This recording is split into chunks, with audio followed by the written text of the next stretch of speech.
तो गाइस सबसे पहले जानते हैं यूनाइटेड नेशन का गठन कब हुआ था। तो यूएन चार्टर के द्वारा इसका गठन हुआ था, जो चार्टर साइन हुआ था ऑन 26 जून 1945 को। जबकि इस चार्टर के अनुसार UN came into force on 24 October 1945। So guys सबसे पहले जानते हैं कि यूएन को बनाया क्यों गया। तो यूएन का मकसद ये था कि वर्ल्ड वार 2 के बाद में ग्लोबल लेवल पे कैसे इंटरनल पीस को कायम किया जाए एंड फ्रेंडली रिलेशन को कैसे बनाया जाए बिटवीन द डिफरेंट नेशंस, और इसके साथ ही बेटर लिविंग स्टैंडर्ड और ह्यूमन राइट्स का पालन कैसे किया जाए। तो इन सभी को ध्यान में रखते हुए यूएन का गठन किया गया। तो गाइस अगर मैं बात करूँ कि यूएन का जो हेडक्वार्टर है वो कहाँ है, तो वो है न्यूयॉर्क यूएसए में। और इसका यूएन के अंदर में इनका ऑफिशियल लैंग्वेज 6 है। 6 का नाम है Arabic, Chinese, English, French, Russian and Spanish. तो गाइस अगर मैं बात करूँ कि यहाँ पे कौन कौन से मेंबर कंट्रीज़ है, तो यहाँ पे 193 तो इनके मेंबर्स हो गए। उसके साथ में ही 2 ऑब्जर्वर स्टेट भी है जो अभी ऑब्जर्व कर रहे हैं, बाद में यूएन के साथ जुड़ सकेंगे।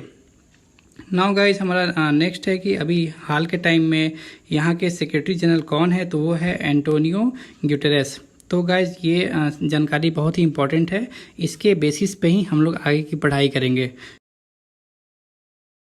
सो गाइज इस स्लाइड में हम लोग बात करेंगे यूनाइटेड नेशन के 6 प्रिंसिपल ऑर्गन्स के बारे में। इनके नाम है, पहला है हमारा United Nation General Assembly, second है यूएन सिक्योरिटी काउंसिल, थर्ड है UN Economic and Social Council, fourth है UN Trusteeship Council, fifth is United Nation International court of Justice and last one is United Nation secretariat.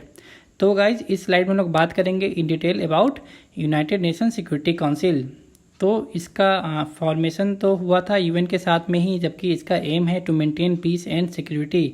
और इस organ का ये खास बात है कि ये जो भी रिजोल्यूशन पास करते हैं वो बाइंडिंग होता है to all the UN members, जबकि ये प्रोविज़न बाकी ऑर्गन्स के लिए नहीं है।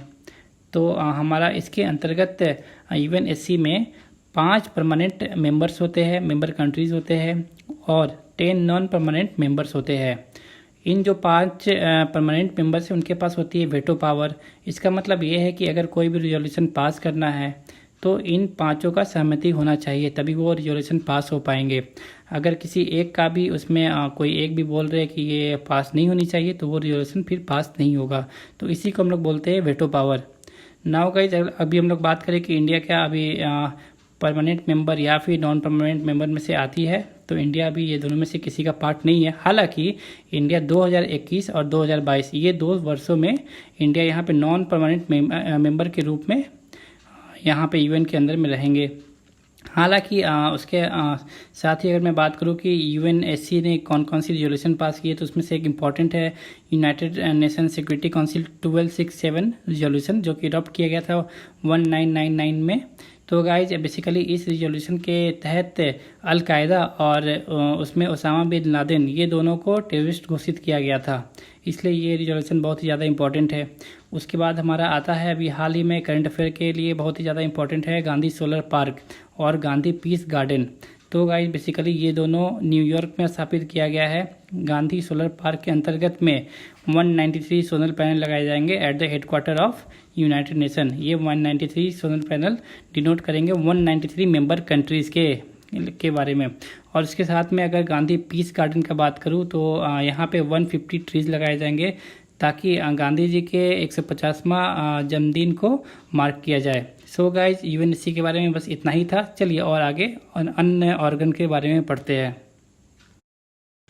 Now we will talk about international court of justice. इसका एस्टेब्लिशमेंट हुआ था 1945 में, जब यूएन का एस्टेब्लिशमेंट हुआ था उसके साथ में ही।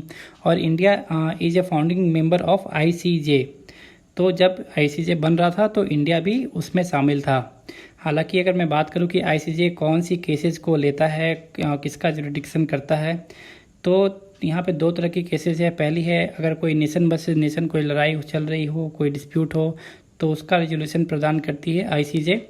और सेकेंड, अगर कोई भी यूएन ऑर्गन्स जो कि बाकी 5 है वो कोई भी लीगल क्वेश्चन चाहती है, उनका जवाब चाहती है, तो वो भी मामला को रिफ़र कर सकती है आईसीजे में, और उन मामला का भी सुनवाई किया जाएगा यहाँ पे।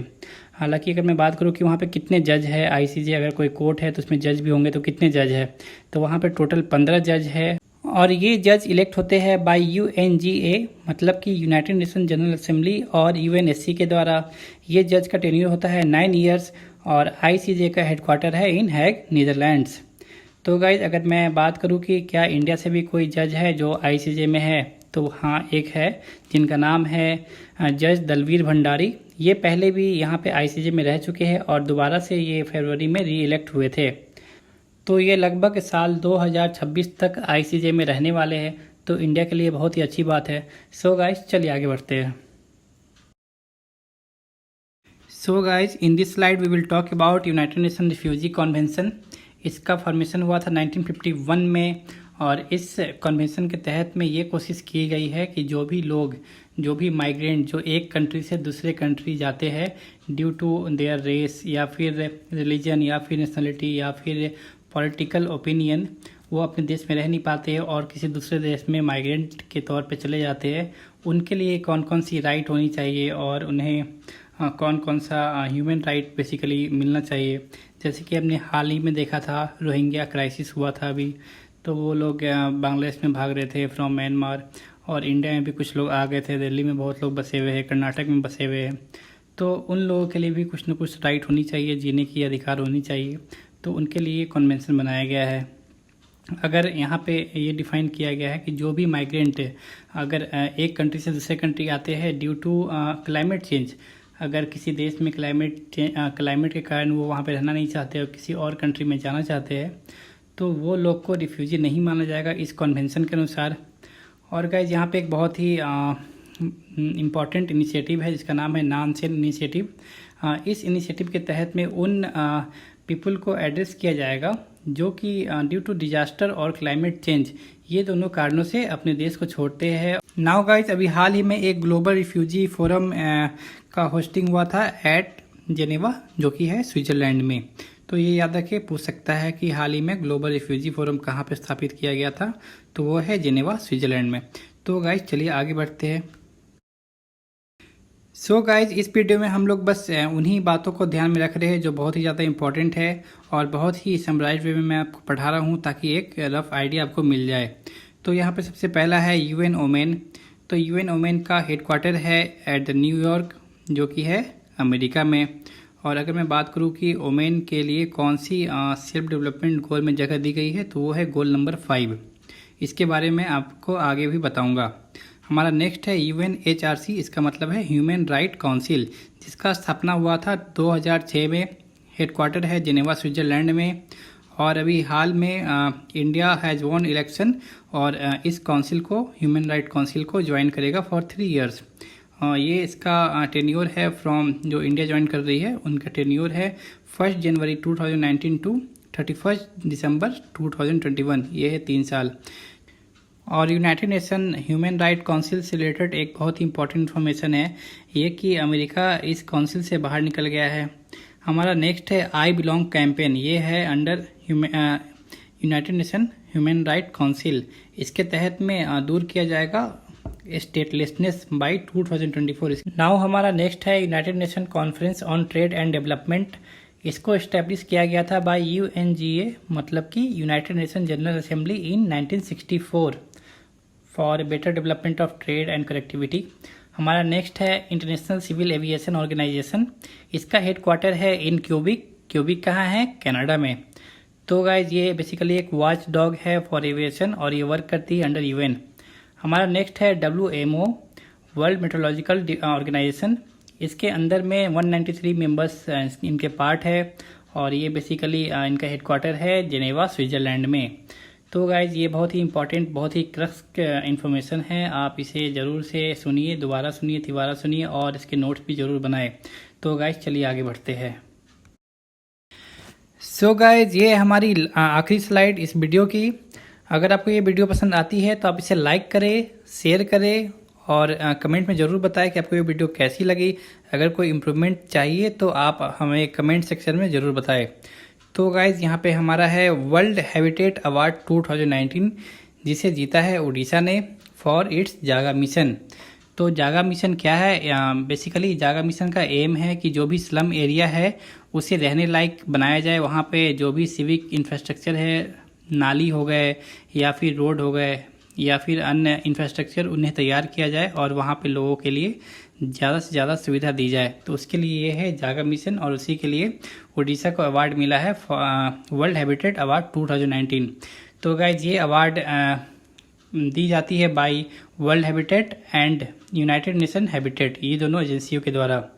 तो जो हमारा पहला है वर्ल्ड हैबिटेट, इसे इस्टेब्लिश किया है यूनाइटेड किंगडम ने, जबकि यूएन हैबिटेट का इस्टेब्लिशमेंट हुआ था 1978 में, और इसका हेडक्वार्टर है नैरोबी जो कि है केनिया में। यूएन हैबिटेट का गोल है to provide shelter to all, जितने भी लोग बेघर हैं उन्हें घर प्रदान कैसे की जाए, उनके लिए यूएन हैबिटेट पॉलिसी बनाती है और हेल्प करती है। हमारा नेक्स्ट है यूएन क्लॉज, मतलब कि United Nation Convention on Law of the Sea, और इस लॉ में ये लॉ कवर नहीं करती है हाई टाइड्स को। तो गाइज इसका गठन तो 1982 में ही हो गया था, बट ये केम इनटू फोर्स, अगर असली मायने में ये काम करना स्टार्ट किया 1994 में। और India is a signatory, India इसका पार्ट है, जबकि यूएसए इसे साइन नहीं किया है। हमारा नेक्स्ट है इंटरनेशनल टेलीकम्युनिकेशन यूनियन और यूनिवर्सल पोस्टल यूनियन। ये मैंने इसलिए यहाँ पे लिखा है क्योंकि ये दोनों जो यूनियन है ये विश्व की सबसे पुरानी यूनियन है। जो सबसे पहली यूनियन बनी थी वो है इंटरनेशनल टेलीकम्युनिकेशन यूनियन, जो बनी थी 1865 में, और जो दूसरी है वो है यूनिवर्सल पोस्टल यूनियन जो है 1874 में। तो एग्जाम में कई बार पूछ दी जाती है फॉर सीक्वेंस वाले क्वेश्चन में। एंड गाइज, अगर आपने अभी तक इस चैनल को सब्सक्राइब नहीं किया है तो जरूर से करें, और अपने दोस्तों को भी इस चैनल के बारे में बताएं, क्योंकि यहाँ पे मैं पढ़ाता हूँ बहुत ही सिंपल वे में। और गाइज, हमारा लास्ट टॉपिक है आज का United nation peace keeping force. इसे इस्टेब्लिश किया गया था 1948 में। इसका जो पहला मिशन था उसके तहत में पीस कीपर्स को भेजा गया था टू मॉनिटर आर्मिस्टिस एग्रीमेंट, जो कि हुआ था बिटवीन इजराइल और अरब नेशंस के बीच में।